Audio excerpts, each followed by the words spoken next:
Number 10. Gachiakuta Rudo's life is basically a landfill, literally. He lives in the slums, scraping by like a side character in someone else's sad story. Then he's framed for murder, betrayed, and thrown into the abyss like society just hit delete.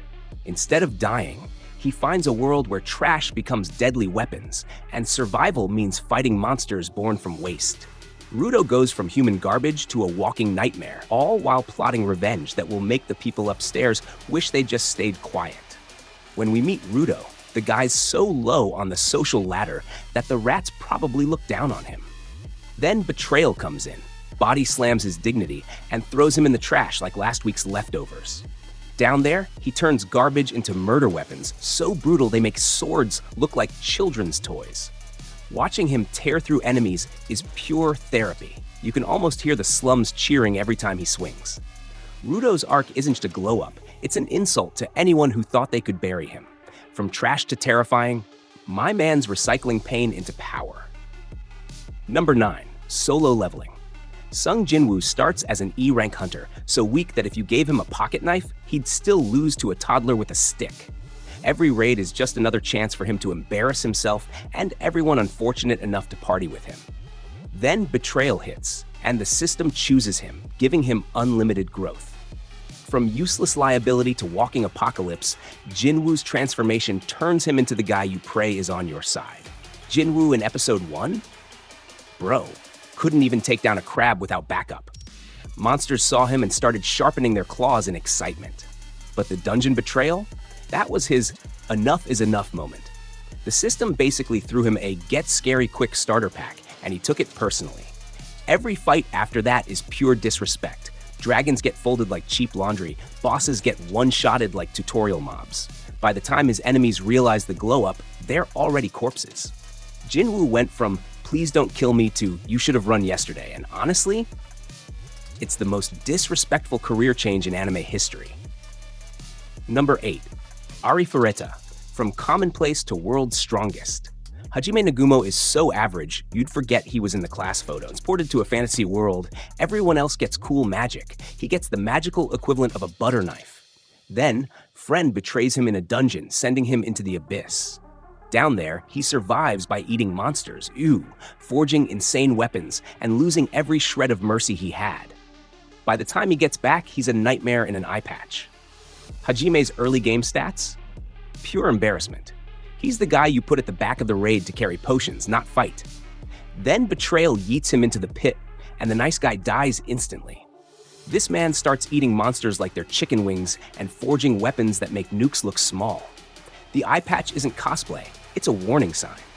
When he finally comes face to face with the class that left him for dead, the tension could cut steel. Hajime's not just back, he's better, badder, and less forgiving than a payday loan. If petty revenge had a mascot, it would be him. Number 7. The Kingdom of Ruins. Adonis starts powerless in a world where witches are hunted like pests. His beloved teacher, the only person who treated him like a human, gets executed by the tech-worshipping military.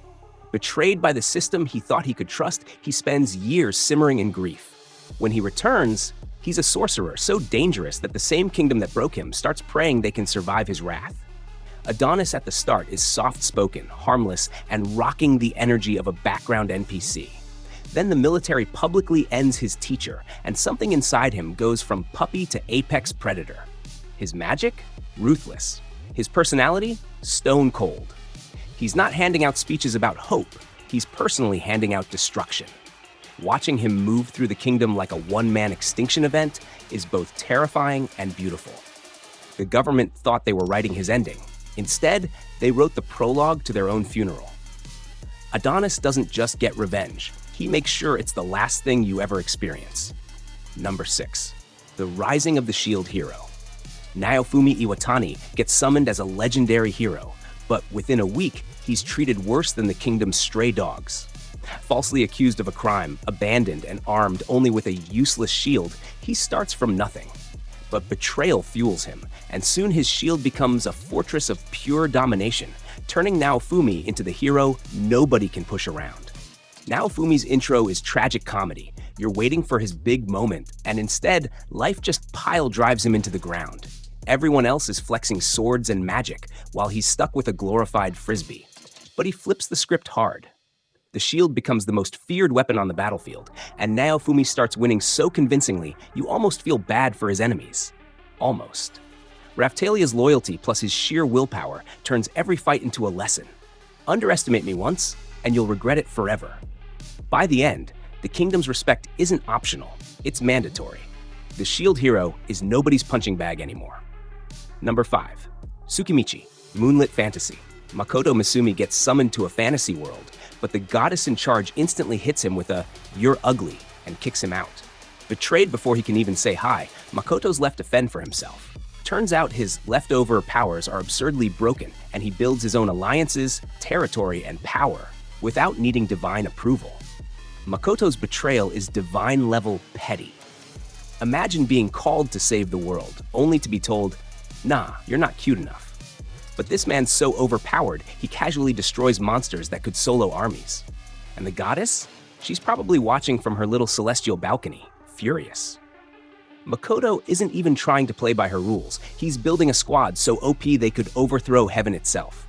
Every win is basically him sending the goddess a passive-aggressive wish-you-were-here postcard. Ugly? Sure. Weak? Not even close. Makoto's empire is proof that the best revenge is owning everything they said you couldn't.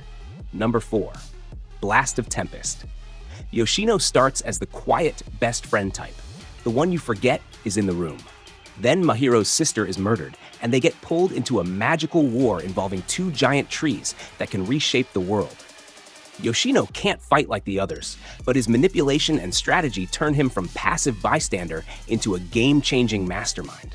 Yoshino has 0 combat drip, no flashy magic, no legendary sword, nothing. You'd think he's here to take notes, not win wars. But this man plays 4D chess with everyone's lives, moving allies and enemies like pieces on a board. Betrayals just fuel his tactics. He doesn't get mad, he gets smarter.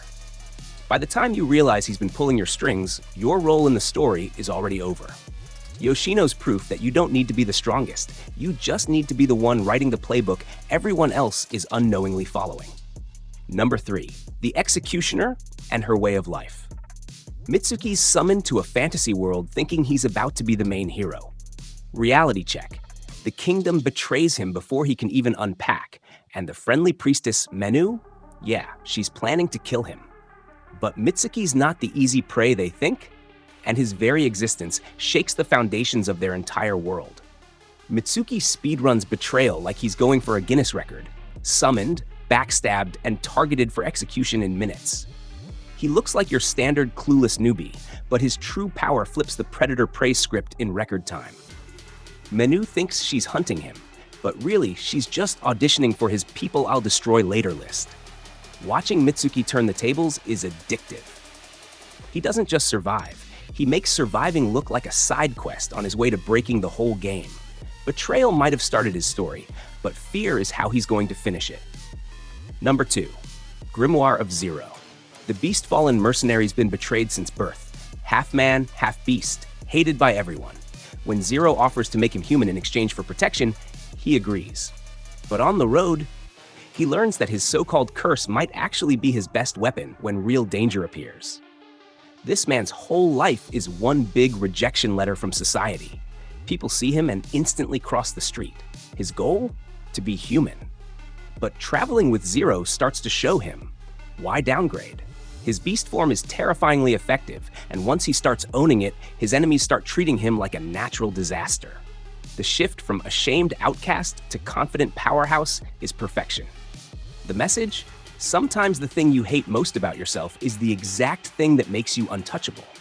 His rise is less glow up and more, now I'm the nightmare you warned your kids about. Number 1. Spirit Chronicles. Haruto dies in a bus accident, wakes up as Ryo in a fantasy world, and immediately gets treated like the local dirt boy.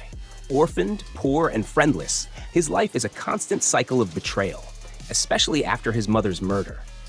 But when his hidden powers awaken, Ryo starts climbing until the same nobles who mocked him are forced to bow. Ryo starts so low on the social ladder, he's basically underground. People step on him because they can. Then his powers awaken, and it's like watching a bullied kid stand up in class and suddenly suplex the teacher. His climb is vicious. Every fight is a chance to remind his enemies of their worst mistake, underestimating him. And Rio doesn't just get revenge. He builds himself into someone so strong they can't even think about betraying him again.